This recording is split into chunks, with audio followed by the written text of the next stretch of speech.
The vastness of the Pacific was a battlefield unlike any other in World War II.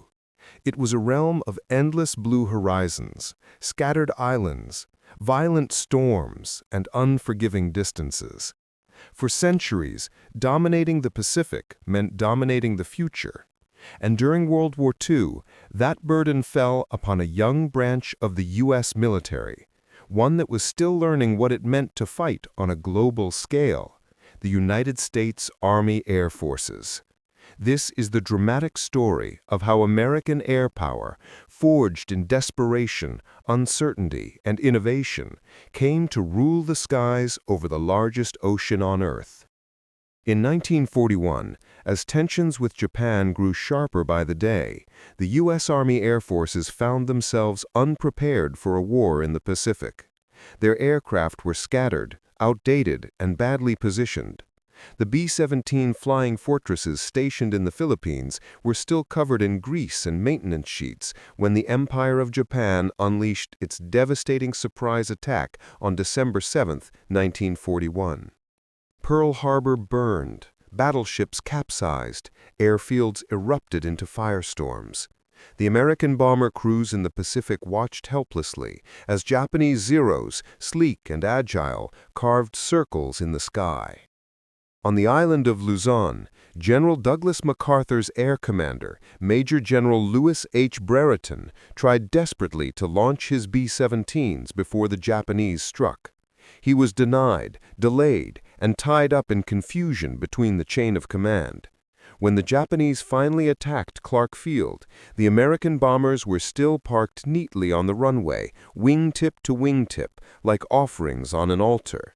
The Pacific skies belonged entirely to Japan. But as the smoke cleared, a resolve was forged. The United States would not allow this humiliation to continue, and the path to dominating the Pacific began with a single name: James Harold Jimmy Doolittle. Doolittle was a stunt pilot, a daredevil, and a scientist all in one. He had set speed records, performed death-defying acrobatics, and earned a doctorate in aeronautical engineering from MIT. If there was anyone audacious enough to strike back at Japan, at a time when America had almost no ability to reach the Japanese homeland, it was Doolittle. President Roosevelt wanted a symbolic blow, something that would shake Japanese morale and boost American confidence. And so, in early 1942, Doolittle proposed the impossible: launching Army bombers from an aircraft carrier. The plan was madness. B-25 Mitchell bombers had never taken off from a carrier deck. They were heavy, their wings were broad, and the pitching waves of the Pacific could swallow them whole. But the crews trained relentlessly. They practiced short takeoffs, emergency procedures, and low-level flying, skimming just meters over the ocean.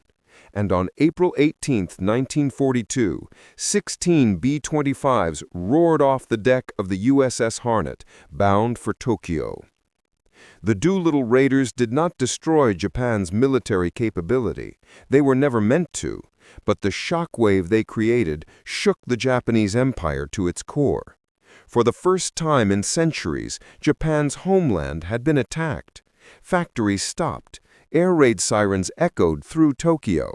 And far away, on the opposite side of the Pacific, the United States Air Forces had taken their first step toward dominance. With morale restored, America launched a massive industrial transformation. Aircraft production surged at an unprecedented rate. Factories operated day and night. Men and women worked side by side, assembling aircraft faster than they could be tested. The result was a new family of planes that would reshape the war. The P-38 Lightning, with its twin engines and long-range capabilities. The B-24 Liberator, with its massive bomb load. And above all, the B-29 Superfortress, an aircraft so advanced that it seemed to belong to a future war. But building aircraft was one thing. Using them effectively in the Pacific was another. The distances were immense. Weather was unpredictable. tiny islands became critical airfields, fought over with unimaginable ferocity. Guadalcanal became the crucible in which American air dominance was born. In August 1942, Marines seized Henderson Field on Guadalcanal, but they could barely hold it. Japanese bombers attacked almost every night. Cargo ships bringing fuel, ammunition, and aircraft were sunk repeatedly by Japanese naval forces. The American pilots who flew from Henderson Field, known as the Cactus Air Force, operated under conditions that bordered on suicidal. They flew worn-out planes with patched bullet holes. They slept in muddy foxholes. They had no spare parts, no luxuries, and barely enough food. Yet they fought. One of them was Captain Marion Carl, a Marine Corps ace who became one of America's first heroes in the Pacific skies. He engaged Japanese Zeros in savage dogfights above the island, often returning with holes in his wings, his engines leaking oil, and his nerves frayed from exhaustion. Another was Joe Foss, who would go on to become one of the highest-scoring American aces of the war. These men, and many like them, fought not for conquest, but for survival. And slowly, painfully, they turned the tide. Across the Pacific, the U.S. Air Forces learned a new doctrine: long-range warfare. The Pacific demanded endurance, precision, and logistical mastery. Airfields had to be built on coral, carved into jungles, and supplied across thousands of miles of ocean. Seabees worked tirelessly, constructing runways where none had existed before. And as American forces leapt from island to island, the airfields followed. The P-38 Lightning became the king of long-range air combat. It could escort bombers across distances that no other fighter could match. On April 18, 1943, exactly 1 year after the Doolittle raid, P-38s intercepted and killed Admiral Isoroku Yamamoto, the mastermind of Pearl Harbor, in a meticulously planned operation. American cryptographers had deciphered Japan's secret codes, revealing Yamamoto's flight path. The U.S. Air Forces executed the ambush with surgical precision, altering the balance of power in the Pacific. By 1944, American air dominance was absolute in many regions. Bombing campaigns intensified, airfields expanded, fighter groups flew in overwhelming numbers. And then came the aircraft that would define the final act of the Pacific War: the B-29 Superfortress. The B-29 was a technological marvel. Pressurized cabins allowed crews to fly higher than most enemy fighters could reach. Remote-controlled gun turrets provided defensive firepower without exposing crew members.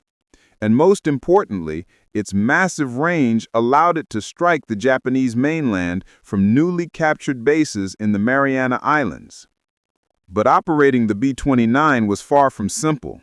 The engines overheated constantly, many planes crashed on takeoff, maintenance was a nightmare. General Curtis LeMay, a ruthless but brilliant strategist, took command of the B-29 campaign. He believed that precision bombing was failing due to high winds, poor visibility, and Japanese defenses. So he changed tactics. LeMay ordered the B-29s to strip their defensive weapons to reduce weight, fly at low altitudes, and unleash waves of incendiary bombs on Japan's wooden cities. The results were devastating. Tokyo, Osaka, Nagoya, and Kobe erupted in firestorms that killed tens of thousands. The night of March 9th, 10th, 1945 became the deadliest air raid in history, surpassing even the destruction of Hiroshima. By the summer of 1945, the U.S. Air Force had become the most powerful air arm ever assembled. It could bomb any target in Japan at will. It controlled the skies from the Aleutians to Australia. And it had one final mission left, one that would end the war and change the world forever. As 1943 bled into 1944, the strategic horizon of the United States shifted from survival to dominance. The Pacific War was no longer a desperate struggle to hold the line. It had become a relentless march westward, driven by air power that grew more confident, more technologically sophisticated, and more ruthlessly efficient with every passing month. And at the heart of this ascension stood a new aircraft, one that would redefine the balance of power in the skies. The F-6F Hellcat, the Grumman-built beast that would ultimately account for 3/4 of all U.S. Navy air-to-air victories in the war. Though technically belonging to naval aviation, it operated in tandem with the Army Air Forces across the Pacific, providing the overwhelming air superiority needed for every subsequent campaign. In early 1944, the growing might of American air power converged on a single objective: the Marshall Islands, a fortified barrier protecting Japan's inner defensive ring. Operation Flintlock, the assault on Kwajalein and Roe Namor, marked the moment when U.S. Air Forces truly demonstrated what synchronized, overwhelming air dominance looked like. Days before the first Marines hit the beaches, waves of U.S. Army Air Force's B-24 Liberators from the 7th Air Force hammered the islands, demolishing bunkers, fuel dumps, artillery emplacements, and communications networks. Navy dive bombers swooped low to obliterate anything the heavy bombers missed. And all the while, fighters patrolled the skies, swatting down Japanese aircraft that dared take flight. The result was a crushing demonstration of what air superiority truly meant. When the Marines landed, resistance was chaotic, fragmented, and disorganized. The defenders had been cut off from their commanders, their airfields were smoking craters, and their anti-aircraft guns were either destroyed or firing blindly. Kwajalein fell in just a few days. What would have once been an attritional nightmare had become a swift, surgical conquest, largely thanks to the men in the air. But the greatest challenges were yet to come. Japan still possessed vast island fortresses, Truk Lagoon, the so-called Gibraltar of the Pacific, being the most formidable of them all. Protected by thick jungle, coral reefs, and hundreds of anti-aircraft positions, Truk had been the nerve center of the Imperial Japanese Navy's operations for years. Battleships, cruisers, carriers, many had once sheltered there before surging forth to wage war across the Pacific. By February 1944, it was time for the U.S. to strike at the heart. Operation Hailstone began before dawn on February 17, when hundreds of American aircraft roared off carriers under a moonlit sky. Torpedo bombers skimmed the water. Dauntless dive bombers climbed for altitude. Hellcats and Corsairs formed guardian halos around the strike groups. And as the sun rose, the Pacific exploded. Bombs tore through ship hulls. Torpedoes ripped open fuel tanks. Japanese fighters scrambled to respond, but they were too late. The first wave of American fighters had already swept through the airfields, destroying aircraft as they tried to take off, strafing runways, and neutralizing the defenses. The once invincible fortress of Truk turned into an inferno. Over 250 Japanese aircraft were destroyed. More than 40 ships were sunk or crippled, and the Imperial Navy's most important forward base was reduced to a smoldering graveyard. This was air dominance, absolute, unchallenged, terrifying in its efficiency. As the months passed, the U.S. Army Air Forces expanded their influence even further. In New Guinea, General George Kenney continued his brilliant campaign of innovation, turning conventional tactics upside down. Instead of high-altitude precision bombing, he pioneered aggressive, low-level attacks using modified B-25 Mitchells equipped with forward-firing cannons, flying gunships that shredded Japanese supply lines and convoys. And in August 1943, his forces delivered the decisive blow at the Battle of the Bismarck Sea, where U.S. pilots used skip bombing to sink 8 Japanese troop transports and 4 destroyers in just 2 days. Thousands of Japanese soldiers drowned, never reaching the front lines. The air power doctrine of the U.S. was evolving, not just technologically, but tactically. Meanwhile, deep in the Mariana Islands, a new kind of war was quietly being prepared. American planners had long dreamed of an aircraft capable of flying thousands of miles, carrying tons of bombs, and striking the Japanese home islands directly. That dream took shape in the form of the B-29 Superfortress, the most advanced bomber the world had ever seen. Pressurized cabins, remote-controlled gun turrets, and engines powerful enough to carry it across entire oceans. But the B-29 was also temperamental. Its engines ran dangerously hot, its systems were complex, and its production was plagued by delays.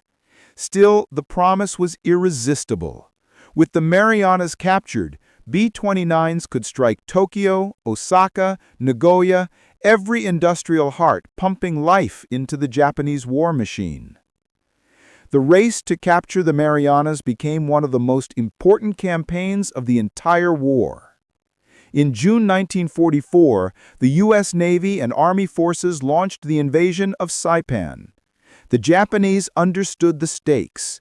If the Americans established airfields within B-29 range of Tokyo, the empire would be exposed. So they committed everything. Banzai charges, entrenched defenders, and their remaining carrier air groups. The result was the Great Marianas Turkey Shoot, one of the most lopsided aerial battles in history. Hundreds of Japanese aircraft launched from their carriers, desperate to break the American advance.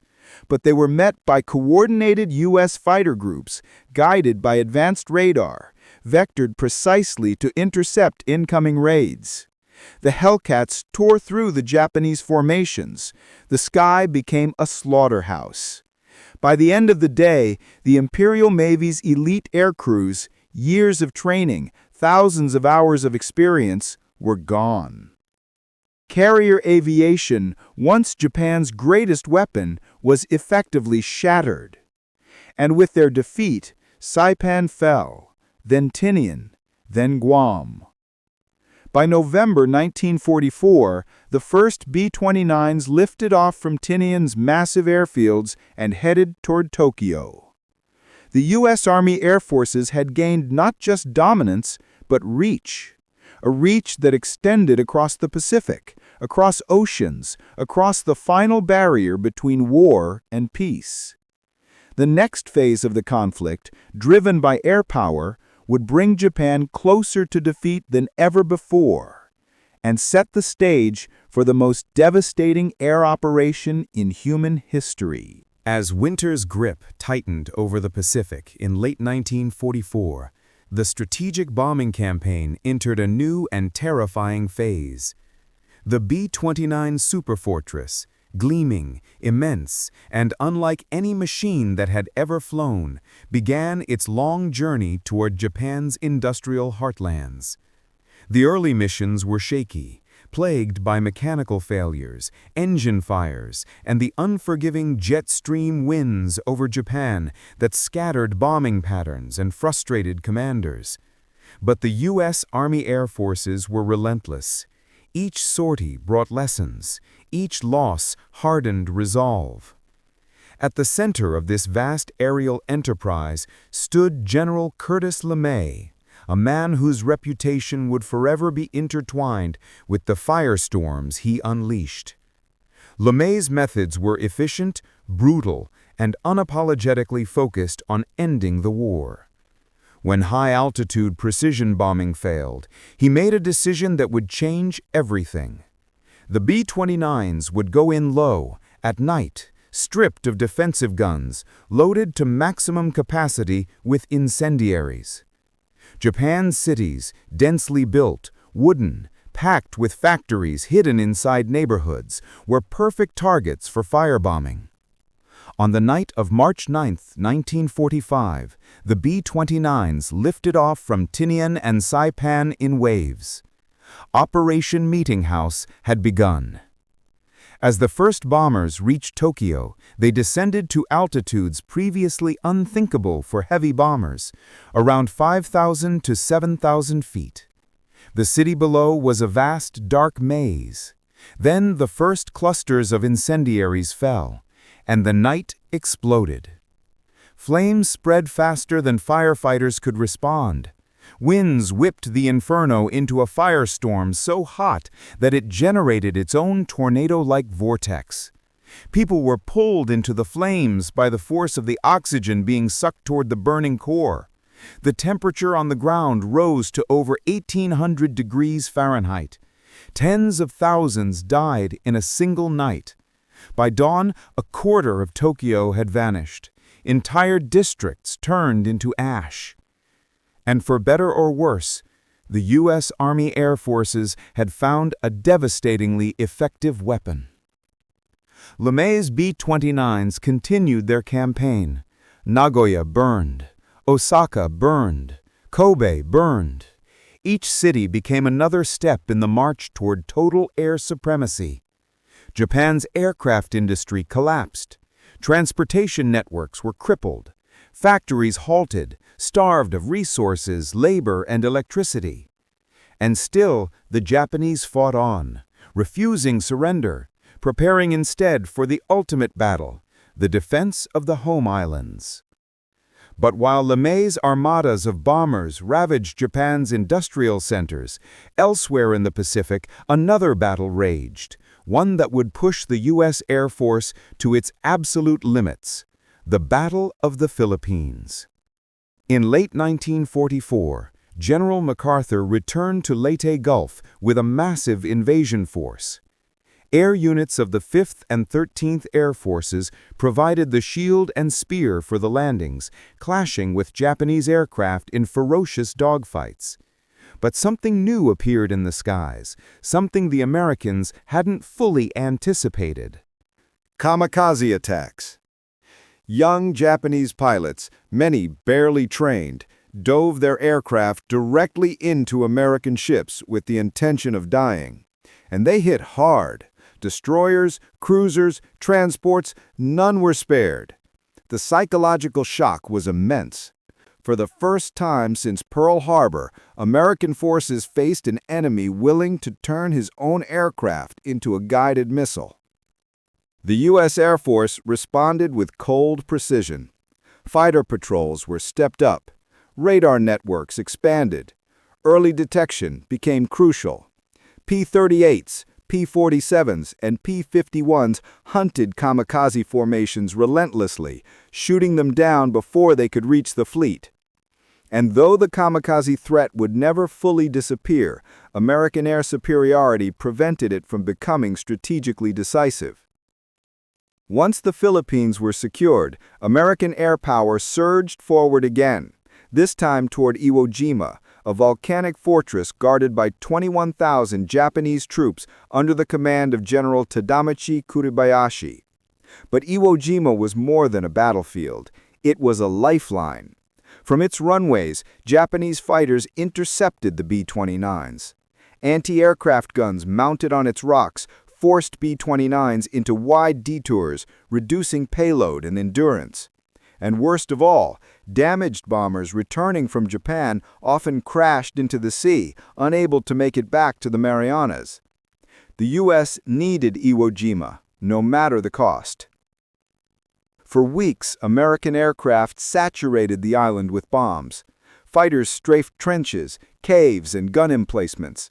But the Japanese were deeply entrenched, protected by tunnels carved into the mountain. When the Marines finally landed on February 19, 1945, the island erupted with fire. Air power had softened the defenses, but it could not reach the underground labyrinth. The cost would be paid in blood. Yet, even before the battle ended, the strategic value of the island became clear. Within days, the first damaged B-29s began using Iwo Jima as an emergency landing field. By war's end, more than 2,400 B-29 crews would survive because of that tiny piece of volcanic rock, men who might otherwise have been lost to the Pacific. And still, the war was not over. The invasion of Okinawa in April 1945 unleashed the largest air battle of the Pacific War. Hundreds of Japanese aircraft, fighters, bombers, and kamikaze attacked the American Armada in waves. The sky turned into a chaos. Pilots on both sides fought with desperation, knowing that this was the last major battle before an invasion of Japan itself. The American airmen rose to the challenge.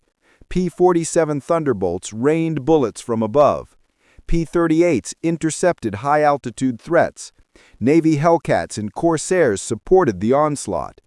Radar-guided interceptions, coordinated from land and sea, repelled wave after wave of attackers.